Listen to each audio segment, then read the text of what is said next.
Assalamualaikum warahmatullahi wabarakatuh. Nama saya Syafiq bin Azmi ataupun nama penuh saya Muhammad Syafiq bin Azmi.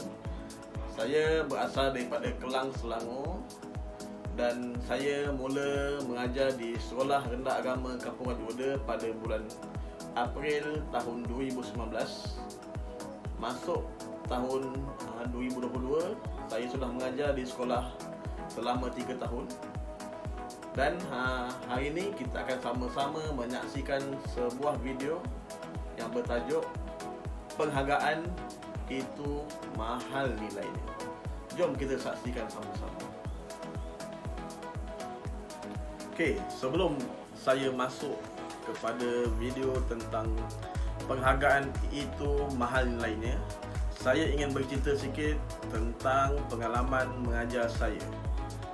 Saya bergraduasi daripada Universiti Sains Islam Malaysia dalam bidang perikawanan pada tahun 2015. Kemudian saya menghabiskan masa selama 5 tahun ataupun sehingga 2020 saya menjalankan kerja separuh masa, iaitu sebagai Quranic Home Tutor. Saya datang ke rumah pelajar untuk mengajar pelajar tentang Al-Quran dan cara bacaan yang betul dalam Al-Quran. Dan itu merupakan pengalaman pertama saya lah mengajar dalam bidang pendidikan. Kemudian pada tahun 2019 saya mula menerima tawaran daripada Jabatan Agama Islam Selangor menjadi guru kafar, dan saya sehingga 2022, iaitu sehingga kini saya masih lagi menjadi guru kafar di Sekolah Rendah Agama Kampung Raja Muda. Berdasarkan video yang kita lihat tadi, saya menjadikan kerja separuh masa saya iaitu home tutor, mengajar Al-Quran di rumah, kerana saya sebagai menghargai jasa ibu bapa, guru dan atuk saya sendiri yang mengajar saya Al-Quran sejak saya berumur 4 tahun lagi. Dengan cara saya mengajar Al-Quran secara separuh masa di rumah-rumah selepas saya habis belajar, sebagai salah satu cara untuk saya menghargai mereka-mereka yang telah mengajar Al-Quran kepada saya. Dalam sebuah hadis ada menyatakan tentang Ballighu anni walau ayah, yang bermaksud sampaikanlah walaupun satu ayat. Hadis diriwayatkan oleh Bukhari. Berdasarkan hadis tersebut, kita dikehendaki menyampaikan walaupun ilmu yang kita dapat tu sedikit, tetapi jika kita menyampaikan kepada orang lain, ilmu tersebut pasti akan mendapat manfaatnya kepada pemberi ilmu.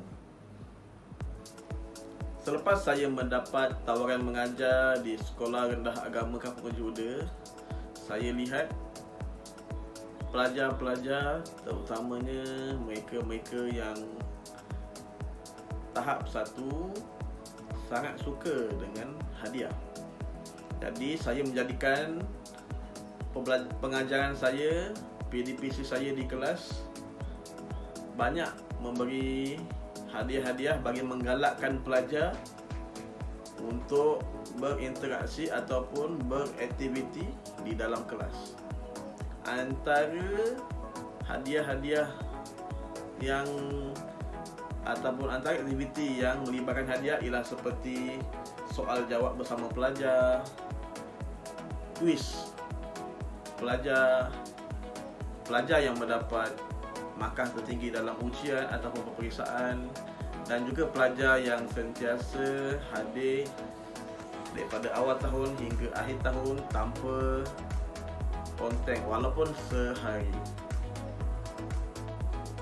Hadiah yang diberikan tidak perlu mahal nilainya, tetapi yang penting ada sesuatu yang kita boleh berikan kepada pelajar untuk meningkatkan motivasi mereka dalam menuntut ilmu. Ya, mereka sangat penat untuk menuntut ilmu. Daripada awal pagi mereka perlu bangun, kemudian pergi ke kelas sampai petang, dan itulah rutin mereka setiap hari, 5 hari seminggu. Kita tak dapat nafikan mereka akan hilang fokus di kelas, tetapi dengan hadiah tersebut dapat meningkatkan fokus mereka ketika belajar. Itu antara kebaikan yang saya dapat apabila kita menjadikan penghargaan itu sebagai salah satu cara kaedah mengajar di dalam kelas. Setiap sekolah pasti akan menganjurkan hari kecemerlangan pelajar ataupun majlis apresiasi pelajar sebagai salah satu bentuk untuk kita menghargai susah payah pelajar untuk menjawab soalan dalam peperiksaan dan berjaya mendapat markah ataupun keputusan yang cemerlang di dalam peperiksaan. Kebanyakan pelajar pasti gembira apabila mereka mendapat sijil penghargaan dan juga hadiah dan hamper daripada sekolah.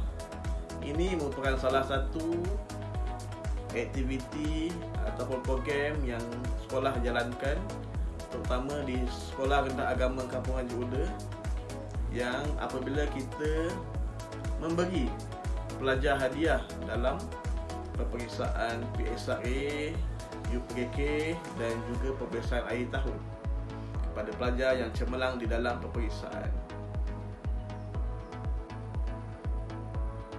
Pelajar memerlukan hadiah sebagai penggalak untuk mereka belajar dengan bersungguh-sungguh. Guru juga begitu.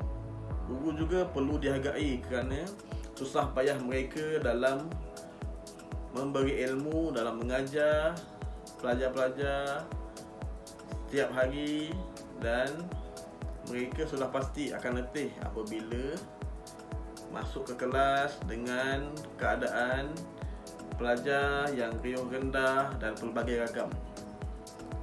Jadi, sebagai salah satu cara untuk menghargai guru-guru ialah apabila Sekolah Rendah Agama Kampung Haji Uda mengadakan majlis sambutan Hari Guru antara anjuran PIBG dan pihak sekolah. Program tersebut merupakan julung kali diadakan luar daripada sekolah sebagai menghargai jasa guru dalam mendidik pelajar Sekolah Rendah Agama Kampung Haji Uda. Pelajar juga memerlukan penghargaan sebagai salah satu cara untuk mereka meningkatkan motivasi mereka dalam menuntut ilmu. Apabila pelajar bermotivasi di dalam kelas, mereka dapat meningkatkan fokus mereka ketika belajar dan mudah untuk mereka faham apa yang diajarkan oleh guru. Apabila guru dan pelajar sama-sama bermotivasi, maka terciptalah satu kejayaan yang bakal memberi kesan yang baik kepada semua pihak. Sekian daripada saya. Assalamualaikum warahmatullahi wabarakatuh.